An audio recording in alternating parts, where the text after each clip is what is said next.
Buka, bismillahirrahmanirrahim. Assalamualaikum warahmatullahi wabarakatuh. Sebelumnya, perkenalkan nama saya Putri Nur Amalia, NIM 18220176. Saya dari Universitas Islam Negeri Maulana Malik Ibrahim Malang, Fakultas Syariah, jurusan Hukum Ekonomi Syariah. Nah, pada kesempatan kali ini saya akan menyampaikan materi kesimpulan dari kelompok pertama mengenai badan usaha. Nah, pembahasan kita yang pertama adalah tentang apa sih pengertian tentang badan usaha itu sendiri. Nah, badan usaha itu adalah suatu organisasi yang mengombinasikan dan mengordinasikan berbagai sumber daya untuk tujuan memproduksi atau menghasilkan suatu barang atau jasa. Nah, jadi badan usaha adalah merupakan suatu lembaga organisasi, sedangkan perusahaan adalah tempat produksinya. Menurut Undang-Undang Ketentuan Hukum Pajak Indonesia, pengertian badan usaha adalah sekumpulan orang atau modal yang merupakan kesatuan baik yang melakukan usaha maupun yang tidak melakukan usaha. Nah, badan usaha itu sendiri menurut pemilikan modalnya digolongkan menjadi 4, yaitu BUMS atau badan usaha milik swasta. Nah, badan usaha milik swasta itu sendiri adalah badan usaha yang modalnya dimiliki oleh pihak swasta. Selanjutnya, badan usaha milik negara atau BUMN. Nah, badan usaha milik negara ini adalah badan usaha di mana kepemilikan modalnya sebagian atau keseluruhannya dimiliki oleh negara Republik Indonesia. Selanjutnya adalah badan usaha milik daerah atau BUMD. Nah, badan usaha milik daerah ini merupakan suatu badan usaha yang dalam pelaksanaannya itu di bawah pimpinan daerah setempat, termasuk pengelolaannya. Selanjutnya, badan usaha campuran. Nah, badan usaha campuran ini adalah salah satu badan usaha yang dikategorikan berdasarkan sumber modalnya.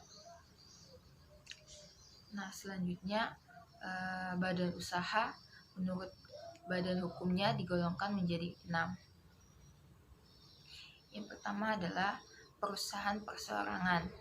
Jadi perusahaan perseorangan itu sendiri sebagaimana yang kita ketahui adalah suatu badan usaha atau perusahaan yang dimiliki oleh pengusaha perseorangan atau individu. Jadi pemilik atau pendirinya itu hanya individu, karena badan usaha perseorangan ini sendiri dikategorikan masih suatu badan usaha yang kecil, sehingga masih dapat dikelola oleh individu atau perseorangan saja. Nah, jenis badan usaha menurut badan hukumnya yang kedua adalah perusahaan firma.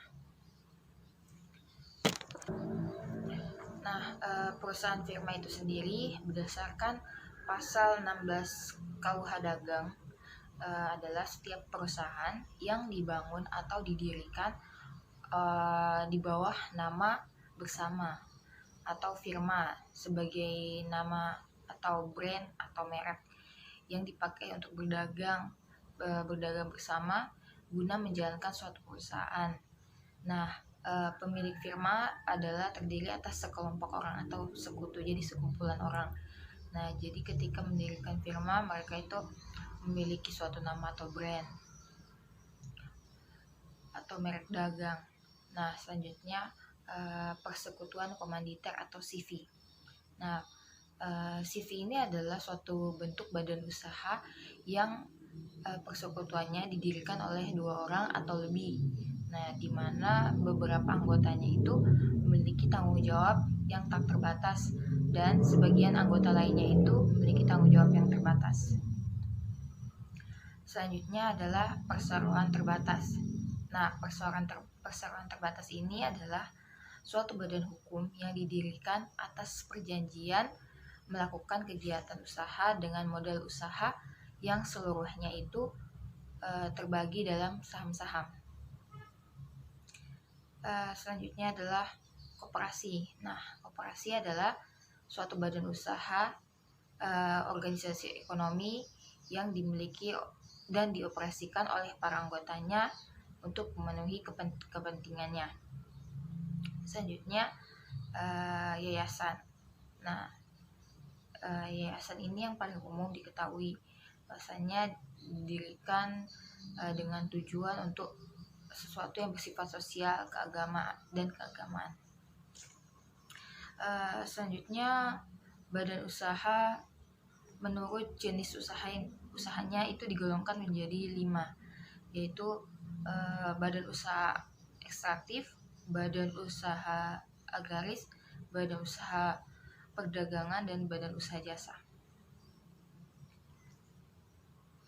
Selanjutnya, yang membedakan antara badan usaha yang berbadan hukum dan yang tidak berbadan hukum adalah salah satunya adalah proses pendirian, lalu harta kekayaan, selanjutnya pertanggungjawaban, dan hak dan kewajiban. Jadi kalau badan usaha yang berbadan hukum, tentunya hak dan kewajibannya itu sudah ditetapkan, dan apabila telah dipenuhi maka dia boleh menggugat dan bisa digugat. Sedangkan yang tidak berbadan hukum, dia tidak memiliki hak dan kewajiban.